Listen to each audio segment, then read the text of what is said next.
Hi అండి. 'యారగంటి Raavan' part 38. Dev ఇంకా నందు అభి వాళ్ళ దగ్గరికి స్టార్ట్ అవుతారు. వీళ్ళక్కడికి వెళ్ళిన తర్వాత సెక్యూరిటీకి కాల్ చేసి, మేడం వాళ్ళు ఎక్కడా అంటాడు నందు. సార్ పక్కనే ఉన్న మాల్‌లో ఉన్నారు సార్ అని చెప్తాడు సెక్యూరిటీ. దేవ్ ఇంకా నందు కూడా మాల్‌కి వెళ్ళి అభి వాళ్ళ కోసం చూస్తూ ఉండగా అభి కనిపిస్తుంది.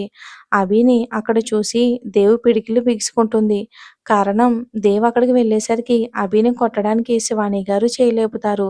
అభి గట్టిగా కళ్ళు మూసుకుంటుంది. బట్ ఆ దెబ్బ అభికి తాకడానికి ముందే దేవ్ శివాని గారి చేతిని పట్టుకొని ఆపుతాడు. దానితో శివాని గారు కోపంగా ఎవరు ఆపారు అని దేవ్ వైపు చూస్తూ ఉంటారు. ఇంకా దెబ్బ పడలేదు అని తెలిసి కళ్ళు తెరిచిన అభికి తన ముందు దేవ్ నిలబడి కనిపిస్తాడు. దానితో అభి మనసులో కొంచెం సంతోషం, కొంచెం భయంతో దేవ్ వెనకే షర్ట్ పట్టుకుని శివాని గారిని చూస్తూ దేవ్ ఏమైనా అంటాడేమోననే భయంతో సార్ వదిలేండి సార్ అని అంటుంది. కానీ దేవ్ మాత్రం కళ్ళల్లో నిప్పులు చిమ్ముతూ శివాని గారి వైపు చూస్తాడు. ఈలోపు ఆద్య అక్కడికి వచ్చి అన్నయ్య అంటుంది. ఆద్యని చూసి శివాని గారి చేతిని వదిలేస్తాడు. పక్కనే పార్వతి గారు మాత్రం దేవుని కన్ను అరపకుండా చూస్తూ ఉంటారు. దేవుని చూస్తూ ఉంటే ఆవిడకి తెలియకుండానే కళ్ళల్లో నీళ్లు జలజల రాలాయి. ఈలోపు శివాని గట్టిగా హే ఎవరు నువ్వు నా చెయ్యి ఎందుకు పట్టుకున్నావు నీకెంత ధైర్యం అంటూ ఇంకా ఏదో అనబోతూ ఉంటే నీకు ఎంత ధైర్యం ఉంటే తన మీద చెయ్యి లేపారు అంటాడు తీక్షణంగా శివాని గారిని చూస్తూ. దేవు నార్మల్గా అన్న తన గొంతులో కోపం అందరికీ తెలుస్తుంది. దానితో శివాని కొంచెం తడబడినా నీకెందుకు మధ్యలో నా ఇష్టం దాన్ని కొడతాను నీకనవసరం నువ్వెవరు అసలు అడగడానికి అని అంటారు. ఇక దానితో దేవ ఏదో అనబోతూ ఉంటే నా చెల్లిని కొట్టడానికి మీరెవరో ముందు అంటాడు నందు శివాని గారి ముందుకు వస్తూ కోపంగా. నీ చెల్లా దానిని ఎవరనుకుంటున్నావు నువ్వు దానికి ముందు వెనక ఎవరూ లేరు అది ఒక అనాథ అంటారు అభిని చూస్తూ శివాని గారు. దానితో అభి బాధగా దేవ్ చేతిని వదిలేస్తుంది. వెంటనే దేవ్ అభి చేతిని గట్టిగా పట్టుకుంటాడు. నందు మాత్రం కోపంగా ముందుకు రాబోతూ ఉంటే వెంటనే ఆద్య అడ్డు వచ్చి నందు గారు మా అమ్మ అని పరిచయం చేస్తుంది. అలానే శివాని గారి వైపు చూస్తూ అమ్మా ఏంటి ఇక్కడ గొడవలు అసలు వాళ్ళు ఎవరనుకుంటున్నావు మా సార్ వాళ్ళు ఇంతకుముందు సీత ఆంటీని చూసావు కదా వాళ్ళ అబ్బాయి అని నందుని చూపిస్తూ ఇక ఆయన దేవ్ సార్ ఈయన నందు గారు అంటుంది. దానితో శివాని గారు కొంచెం తగ్గి వాళ్ళని చూస్తూ ఉంటారు. ఈలోపు పార్వతి గారు దేవ్ దగ్గరికి వెళ్ళి తల మీద చెయ్యి వేసి నీ పేరు ఏంటి బాబు అంటారు ప్రేమగా. పార్వతి గారు అలా చెయ్యి వేయగానే దేవ్ కోపం తగ్గి పార్వతి గారిని చూసి నవ్వుతూ దేవ్ అమ్మమ్మ అని అంటాడు. ఆద్య అమ్మా అసలు ఇక్కడ గొడవ ఏంటి అంటుంది. నేనేం గొడవ చేశానే నేనేమి చేయలేదు అంతా అదే చేసింది అని అభిని కోపంగా చూస్తుంది. దానితో నందు కోపంగా ముందొచ్చి నా చెల్లిని ఇష్టం వచ్చినట్లు మాట్లాడితే నేను సహించను అర్థమైందా ముందు ఇక్కడి నుంచి నడుస్తారా అందరూ ఎలా చూస్తున్నారో చూడండి అని దేవుని చూసి బావా ప్లీజ్ పద అని ముందుకు నడిచాడు. దేవ్ కూడా అభి చేతిని పట్టుకుని బయటికి వస్తాడు. మళ్ళీ పక్కనే ఉన్న హోటల్కి వెళ్ళి ఫ్యామిలీ రూమ్ బుక్ చేసుకుని అందులోకి వెళ్ళి కూర్చుని ఇప్పుడు చెప్పు అంటుంది ఆద్య వాళ్ళ అమ్మని చూస్తూ. దానితో శివాని గారు ఏదో చెప్పబోయేసరికి దేవ్ ఆగండి నువ్వు చెప్పు అని అభిని అడుగుతాడు. దానితో అభి కంటి నిండా నీళ్లతో దేవుని చూస్తూ శివాని గారి వైపు చూస్తుంది. నందు కూడా నేనున్నాను కదరా భయం ఎందుకు చెప్పమ్మా అంటాడు. నందు ప్రేమగా తల నిమురుతూ ఇక వాళ్ళని చూసి పార్వతి గారికి చాలా బాధగా ఉంటుంది. నా మనవరాలిని నేను దగ్గరికి తీసుకోలేకపోతున్నాను అని. ఇక తర్వాత ఏం జరిగిందో అభి చెప్పడం స్టార్ట్ చేస్తుంది. ఇక మాల్‌కి వచ్చిన అందరూ ముందు డ్రెసెస్ చూస్తారు. ఆద్యకి ఇంకా అభికి. పార్వతి గారు ఎంతో తీసుకోమని చెప్పినా కూడా ఇక అభి సున్నితంగా నాకొద్దు అని చెప్తుంది. శివాని గారు తను వద్దు అంటుంది కదా అమ్మా! ఎందుకు మరి నీకు? ఎందుకమ్మా ముందు నువ్వు నీకు? ముందు నువ్వు చూడు. చీరలు కూడా చూడాలి కదా అని చెప్పి అభి వైపుకి కోపంగా చూసి ముందుకు వెళ్తుంది. పార్వతి గారు అంతగా చెప్పడంతో అభి తీసుకుందాం అనుకుంటుంది కానీ శివాని గారి చూపి చూసి వద్దు అనుకుని ఆగిపోతుంది. తర్వాత వాళ్ళు అంతా చీరలు చూస్తూ ఉంటే అభి వెళ్ళి కిడ్స్ సెక్షన్‌లోకి కొన్ని డ్రెస్సులు తీసుకుంటూ ఉంటుంది. శివాని గారు అభిని చూస్తూ ఇది ఇక్కడ ఏం చేస్తుందని వెళ్ళి హే ఇక్కడ ఏం చేస్తున్నావు అంటారు. వెంటనే అభి వెనక్కి తిరిగి, ఆంటీ అది కొంచెం షాపింగ్ ఉంది ఇక్కడ నాకు అంటుంది అభి. అది అడుగుతున్నా, ఏం కొంటున్నావు ఇక్కడ అని అంటే, పిల్లలకి డ్రెస్ తీసుకుంటున్నాను అనాథ శరణాలయంలో ఇవ్వటానికి అంటుంది చిన్నగా. ఓ అత్త సొమ్ము అల్లుడు దానంలాగా మా డబ్బుతో నీ దానాలేంటి అంటుంది చిరాగ్గా. అయ్యో లేదాంటీ, ఇవి నా జీతంతోనే తీసుకుంటున్నా, మీ డబ్బు కాదు అంటుంది చిన్నగా అభి. అభి అలా చెప్పడంతో శివాని గారు కొంచెం కోపంగా, ఓ నీ డబ్బా, అయినా ఎందుకు మా నాన్నకి చెప్పలేకపోయావా? నిన్ను తీసుకుని వచ్చి ఇంట్లో పెట్టినట్లు వాళ్ళని కూడా తీసుకుని వచ్చి పెడతాడు ఇంట్లో అంటూ. ఛీ, అసలు ఎవరో తెలీదు, ఎవరికి పుట్టావో తెలీదు, అసలు ఎవరు పాపాన్నో తీసుకుని వచ్చి మా నెత్తిన పెట్టారు అంటుంది కొంచెం నిష్ఠూరంగా శివాని. శివాని గారు ఎవరి పాపమో అనేసరికి అభికి కోపం వచ్చి, మాటలు జాగ్రత్తగా రానివ్వండి ఆంటీ అంటూ కళ్ళు ఎరచేస్తుంది.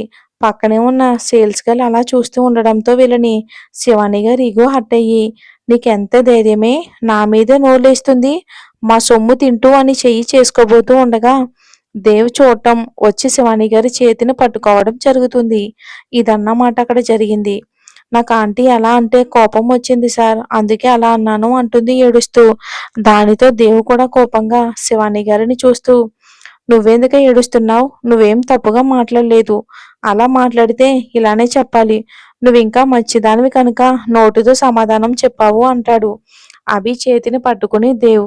నందు కూడా చిరాగ్గా చూస్తాడు ఆవిడ వైపు. ఆద్య మాత్రం తన తల్లి మరి అసలు ఎలా ఎలా మాట్లాడగలిగింది అని బాధగా అభి వైపు చూస్తుంది ఆద్య కూడా. పార్వతి గారు మాత్రం, అయ్యో నా వంశ వారసురాలిని పట్టుకుని ఎన్ని మాటలు అంటుందో, అయినా ఏమీ చేయలేని పరిస్థితి, అలా చూడవలసి వస్తుంది అని బాధగా అభి వైపు అలా చూస్తూ ఉంటారు. ఇంకా శివాని గారి వైపుకు కోపంగా చూస్తూ ఉంటాడు దేవ్. దేవ్ మాటలకి, దేవ్ చూపులకి శివాని గారికి మనసులో కొంచెం భయం వేసినా అది కనబడనీయకుండా దేవుతో మాటలు అనిపిస్తుందని కోపంగా మింగేసేలా అవిని చూస్తూ ఉంటారు. దేవ్ నందుకి ఏదో మెసేజ్ చేస్తాడు. అది చూసి నందు ఒకసారి దేవ్ వైపు చూసి పక్కకి వెళ్ళి రుద్ర గారికి కాల్ చేస్తాడు. అప్పుడే మీటింగ్ నుంచి బయటకు వచ్చిన రుద్ర గారికి నందు కాల్ రావడంతో లిఫ్ట్ చేసి, ఎలా ఉన్నారు నాన్న అంటారు ప్రేమగా. తాతయ్య, మేము కిందనే ఫ్యామిలీ సూట్లో ఉన్నాము, మీరు ఒకసారి రండి అని వేరే మాట మాట్లాడకుండా పెట్టేసి వచ్చి అభి పక్కనే కూర్చుంటాడు నందు. కొంచెం సేపటికి రుద్ర గారు కూడా వచ్చి అక్కడే కూర్చుంటారు. ఇంకా తర్వాత ఆద్య నందు ఇంకా దేవుని పరిచయం చేస్తుంది. అలానే రుద్ర గారిని కూడా వాళ్ళకి పరిచయం చేస్తుంది ఆద్య. అంటే ఫోన్లో మాట్లాడడం తప్ప డైరెక్ట్గా ఎప్పుడూ చూడలేదు వాళ్ళని. రుద్ర గారు కూడా దేవుని చూసి మనసుకి ఏదో ఆనందం, దేవుని చూస్తే తన కళ్ళ ముందట ఏదో రూపాలు మెదులుతూ ఉన్నాయి ఇద్దరివి. కళ్ళల్లో సన్నటి కన్నీటి తడి. అంతలోనే తేరుకుని అందరినీ చూస్తూ తర్వాత అభిని చూస్తారు. అభి కళ్ళు ఏడ్చినట్లు తెలియడంతో ఏం జరిగింది అంటారు. ఎవరు ఏమీ మాట్లాడకపోవటంతో ఇక నందు, నువ్వైనా చెప్తావా అంటారు నందుని చూస్తూ. తాతయ్య, మిమ్మల్ని కొన్ని క్వశ్చన్స్ అడుగుతాను, ఆన్సర్ చెప్తారా అంటారు శివాని గారిని చూస్తూ. అందరినీ గమనించి అంటారు రుద్ర గారు. ఎప్పటి వరకు మీరు మీ డబ్బుని ఖర్చు పెట్టారు అని అంటాడు నందు రుద్ర గారితో. నందు అలా అడగడంతో శివాని గారు అభిని ఏదో అన్నారు అని రుద్ర గారికి అర్థమైపోయింది. దానితో తనకి నేను 5th వరకు మాత్రమే తన చదువుకి ఖర్చు చేశాను, అది కూడా వాళ్ళ నాన్న నాకు తన పేరు మీద ఉన్న ఇంటిని అప్పచెప్పారు, దానిని రెంట్కి ఇచ్చి వచ్చిన డబ్బే, తర్వాత అంతా కూడా అభి తన తెలివితేటలతో చదువులో ముందుండి వచ్చిన స్కాలర్షిప్తోనే చదువుకునేది. తన కనీస అవసరాలకి మాత్రం వాళ్ళ నాన్న తన పేరు మీద పెట్టిన ఇంటికి వచ్చిన ఆదాయంతోనే తను వాడుకునేది. ఈ విషయాలు కేవలం నాకు ఇంకా ఆద్యకి, అభికి మాత్రమే తెలుసు. మొదట కేవలం నాకు మాత్రమే తెలుసు. తర్వాత అభి ఒకరోజు వచ్చి, తాతయ్య, నేను పార్ట్ టైం జాబ్ చూసుకుంటాను, నా కోసం మీ డబ్బు వద్దు అంది. అప్పుడు చెప్పాను తన నాన్న డబ్బే తనకు వాడాను అని. కనీసం మీ నానమ్మకి కూడా తెలియదు అంటారు. ఈ విషయాలన్నీ వీళ్ళకి ఎలా తెలుసు అంటే, ఆద్య అభి గురించి మొత్తం చెప్పిన టైంలోనే ఇది కూడా చెప్తుంది. అప్పుడు దేవ్ మాట్లాడుతూ, ఇక్కడ ఉన్న కొంతమందికి ఇప్పటికైనా తెలిసింది కదా అనుకుంటూ, తను అసలు ఎవరి దానికి ఆశపడదు, కనీసం తనకు హక్కు ఉన్నా కూడా బయటికి చెప్పదు అని రుద్ర గారు ఇంకా పార్వతి గారి వైపు చూస్తూ అంటాడు. ఇక ఏదో మనసులో పెట్టుకుని తనని బాధ పెడితే మాత్రం ఈ దేవ్ చూస్తూ ఊరుకోడు అని సైలెంట్‌గా ఉన్న అభి చేతిని పట్టుకుని తీసుకుని వెళ్తూ ఉంటాడు. ఇది అందరికీ కలిపి చెప్తున్నాను అని. మళ్ళీ అంతలోనే ఆగి "నువ్వెళ్ళి నీ షాపింగ్ చూడు. నేనిప్పుడే వస్తాను" అని నందుని కూడా అభితో పంపి వెనక్కి వచ్చి "ఒకసారి మీతో మాట్లాడాలి" అంటాడు. దానితో రుద్ర గారు పక్కకి వస్తారు. "మీరు తప్పుగా అనుకోను అంటే ఒకటి, ఏది కూడా తెగే వరకు లాక్కూడదు. తన మనసు మిమ్మల్ని అర్థం చేసుకుంటుంది కదా అని. ఇంకా మీరిలా సైలెంట్‌గా ఉంటే తర్వాత మీకే నష్టం. ఈరోజు తన పుట్టుక గురించి వాళ్ళలా మాట్లాడుతున్నా కేవలం మీకోసం ఆలోచించి మాత్రమే ఆ పిచ్చిది ఏమీ చెప్పలేదు. ఒకసారి మీరే ఆలోచించుకోండి. ఇప్పుడు తనను కాపాడడానికి మేమిద్దరం ఉన్నాం. ఇంక మీరు ఈ విషయం దాయటంలో అర్థం లేదు అనుకుంటున్నాను. కానీ తనిక మీదట ఎవరి వల్ల బాధపడినా నేను మాత్రం సహించను" అని గంభీరంగా చెప్పి, తర్వాత మీ ఇష్టమని ఒకసారి రుద్రగారి కాళ్ళకి నమస్కారం పెట్టి వెళ్ళిపోతాడు దేవ్. దేవ్ ఎప్పుడైతే అభి పుట్టుక గురించి తప్పుగా అన్నారని అన్నాడో, అప్పుడే రుద్ర గారికి చాచి కొట్టినట్లు అనిపిస్తుంది. ఈ విషయంలో ఒక నిర్ణయం తీసుకోవాలి అని అనుకుని మళ్ళా లోపలికి వెళ్తున్న దేవుని చూస్తూ "నీ కళ్ళల్లో నా అభి మీద ప్రేమని చూశాను. ఇక నీ మాటలు తనే ప్రాణమని తెలిపాయి" అని చిన్నగా నవ్వుకుని లోపలికి వెళ్ళిపోతారు రుద్రగారు. మరి రుద్రగారు అసలు దేని గురించి దాస్తున్నారు? ఏ విషయం దాస్తున్నారు అనేది కూడా తెలుసుకుందాం. ఇంకా రుద్రగారు చిన్నగా నవ్వుకుని లోపలికి వెళ్ళి పార్వతి గారిని చూస్తూ "అసలిక్కడ ఏం జరిగింది అనేది ఇప్పటికైనా చెప్తారా?" అంటాడు గంభీరంగా. దానితో ఆద్య రుద్రగారి వైపు తన తల్లి వైపు చూసి తలదించుకుంటుంది. రుద్రగారు ఆద్యని గమనించి "నువ్వెందుకురా తలదించుకున్నావు? నీకున్న బుద్ధి కూడా పెద్దవాళ్ళకి లేదు" అని కోపంగా శివాని గారిని చూస్తూ "నువ్వు కూడా వాళ్ళతో వెళ్ళిపో. మేము కూడా కొంచెం సేపటికి రిటర్న్ అయిపోతాం" అని చెప్తాడు. అప్పుడు ఆద్య "అలాగే తాతయ్య" అని పక్కకి వచ్చి నందుకి కాల్ చేస్తుంది. పక్కనే మాల్‌లో నేత్రతో షాపింగ్‌లో ఉన్నామని చెప్తే "సరే నేను వస్తున్నానని" చెప్పి వచ్చి రుద్రగారితో "తాతయ్య, నేత్ర ఇంకా అన్నయ్య వాళ్ళు పక్కనే మాల్‌లో ఉన్నారంట షాపింగ్‌కి. మరి నేను కూడా వెళ్తాను" అంటుంది. రుద్రగారు చిన్నగా నవ్వి "సరేరా, నువ్వు కూడా నీకు నచ్చింది తీసుకో" అని చెప్పి పంపిస్తారు. తర్వాత మళ్ళీ ఇద్దరిని చూస్తూ "ఇప్పటికైనా చెప్తారా?" అంటారు కోపంగా ఆయన. అప్పుడు పార్వతి గారు భయం భయంగా ఇంతకు ముందు అభి చెప్పింది మొత్తం చెప్తారు. రుద్రగారి ఫేస్ మొత్తం రెడ్‌గా మారిపోతుంది. కోపంగా చూస్తూ ఉంటారు. "అసలు నువ్వెవరు? నా డబ్బు గురించి మాట్లాడడానికి, ఇంకా తన పుట్టుక గురించి మాట్లాడడానికి? ఇది మొత్తం నేను సంపాదించింది. దీన్ని నాకు నచ్చినట్లు నేను చేస్తాను. అయినా నాకు నువ్వు ఒక్కదానివి కూతురివి మాత్రమే కాదు, ఇంకా ఇద్దరు కూతుర్లు ఉన్నారు. నీకివ్వాల్సింది నీకిస్తాను అంతే. అంతకు మించి నువ్వు నీ హద్దు దాటితే మాత్రం సహించేది లేదు" అంటూ "అభి గురించి నీకేం తెలుసని చెప్పి నువ్వు తన్ని ఆ మాట అన్నావు? నీకు కొంచెం కూడా సిగ్గుగా అనిపించలేదా నీకు?" అని చిరాగ్గా చూసి "నీతో మాట్లాడాలి అన్నా నాకు చాలా అసహ్యంగా ఉంది" అంటూ బయటికి వెళ్ళిపోతారు రుద్రగారు. వెనకే పార్వతి గారు కూడా వెళ్ళిపోతారు.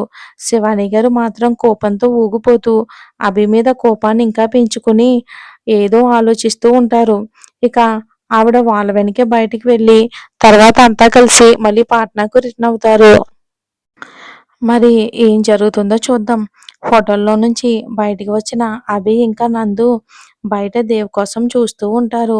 దేవ్ వస్తూ "మిమ్మల్ని వెళ్ళమని చెప్పాను కదా! ఇంకా ఇక్కడున్నారెందుకు?" అంటాడు. నందుని చూస్తూ దేవ్ "బావా అది" అంటూ అభిని చూస్తాడు నందు. అప్పుడు అభి "నేనే మీకోసం ఆగమని చెప్పాను" అంటుంది దేవ్‌ని చూస్తూ. దేవ్ అభి చేతిని పట్టుకుని "ఎందుకే?" అంటాడు. "మీరు తాతయ్యతో ఏం మాట్లాడారు?" మళ్ళీ వెనక్కి వెళ్ళి "అయినా మీకిద్దరికీ తాతయ్య ఎలా తెలుసు?" అంటుంది. దానికి అభిని చూస్తూ దేవ్ "సరే పద షాపింగ్ చేస్తూ చెప్తాను" అని అభిని తీసుకుని మాల్‌లోకి వెళ్తాడు. ఈలోపు ఆద్యకి కాల్ చేయటంతో నందు ఆద్య కోసం వెయిట్ చేసి తర్వాత వీళ్ళు కూడా లోపలికి వెళ్తారు. అక్కడ ఆద్యని చూసి "అభి, నువ్వు కూడా వచ్చేసావేంటి? తాతయ్య వాళ్ళు వెళ్ళిపోతారు" అంటుంది. "ఆ! తాతయ్య నీతో వెళ్ళిపోమన్నారు. వాళ్ళు కూడా ఈ పాటికి వెళ్ళిపోతారులే" అని వచ్చి అభి చేతులు పట్టుకుని "నన్ను క్షమించు నేత్ర, మా అమ్మ అలా మాట్లాడకుండా ఉండాల్సింది కదా" అంటుంది బాధగా. ఆద్య బాధపడుతుందని తెలిసినా అభి "అయ్యో ఆద్య, నేను ఎప్పుడో మర్చిపోయాను కానీ నువ్వు కూడా వదిలే అని చెప్పి అంటుంది.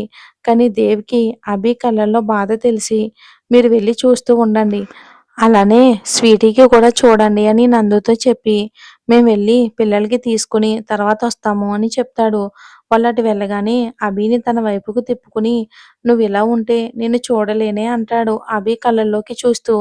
దేవ కళ్ళల్లో తన మీద అంతులేని ప్రేమను చూడగానే అభి కూడా దేవుని అలా చూస్తూ నాకు మీరున్నారు కదా సార్ అంటుంది ప్రేమగా. కదా మరి ఎందుకు బాధపడతావురా? వెళ్ళి నీకు నచ్చింది తీసుకుందాం అని చెప్పి ఇంతకు ముందు అభి పిల్లలకి తీసుకుని వచ్చిన వాటితో ఇంకా దేవి ఇంకొకని తీసుకుని ఆద్య వాళ్ళ దగ్గరికి వస్తూ ఉంటారు. ఆ మాల్‌లోనే ఒక వైపుకు గోల్డ్ ఆర్నమెంట్స్, మెడల్స్ కూడా ఉంటాయి. అభి వాటిని చూడటం చూసిన దేవ్ పద వెళ్దాం అంటాడు. అయ్యో! వద్దు సార్ జస్ట్ ఊరికనే చూశాను అంటుంది. బట్ తన కళ్ళు మాత్రం దేనినో ఇష్టంగా చూడటం దేవ్ గమనించాడు. అభి చూసిన వైపే చూసి మనసులో నవ్వుకుని సరే నువ్వు ఆద్య వాళ్ళ దగ్గరికి వెళ్ళు నేను ఇప్పుడే వస్తాను అని చెప్పి అభిని పంపి దేవ్ ఆ షాప్ లోపలికి వెళ్తాడు. ఇంతకుముందు అభి చూసింది చేతిలోకి తీసుకుంటాడు. అది ఒక సింపుల్ మోడల్ చైన్. బట్ దానికి హార్ట్ షేప్ లాకెట్‌తో దానిపైన అంతా కూడా డైమండ్స్ ఉంటుంది. చూడటానికి చాలా క్యూట్‌గా ఉంటుంది. దాన్ని చేతిలోకి తీసుకొని అక్కడ వాళ్ళతో మాట్లాడి దానిని ఇంకా తనకి కావాల్సిన విధంగా డిజైన్‌లోకి మార్పిడి చేయమని ఆర్డర్ ఇచ్చి వస్తూ అక్కడ దేవ్ చూపు ఒక దాని మీద పడుతుంది. వెంటనే దాన్ని ప్యాక్ చేయించి ఆద్య వాళ్ళ దగ్గరికి వస్తాడు. దేవ్ అక్కడికి వెళ్ళేసరికి అభి, ఆద్య ఏం తీసుకోకుండా చూస్తూ ఉంటారు. నందు మాత్రం దూరంగా కాల్ మాట్లాడుతూ ఉంటాడు. దేవ్ వీళ్ళ దగ్గరకు వచ్చి నిలబడి ఏంటి ఏంటి ఏం తీసుకోకుండా అలా చూస్తున్నారు అంటాడు దేవ్. అభి దేవ్ వైపు చూస్తూ అసలు స్వీటీ ఎవరు? ఎలా ఉంటుందో చెప్పకుండా ఎలా తీసుకుంటాం సార్ అని అంటుంది. చిరుకోపంగా మూతి ముడుచుకుని. దేవ్ అభిని నవ్వుతూ చూస్తూ ఆ! అవునా! ఇప్పుడు నీకు స్వీటీ గురించి ఏం తెలియాలి అంటాడు టీజింగ్‌గా. మరేం జరుగుతుందో వచ్చే ఎపిసోడ్‌లో చూద్దాం.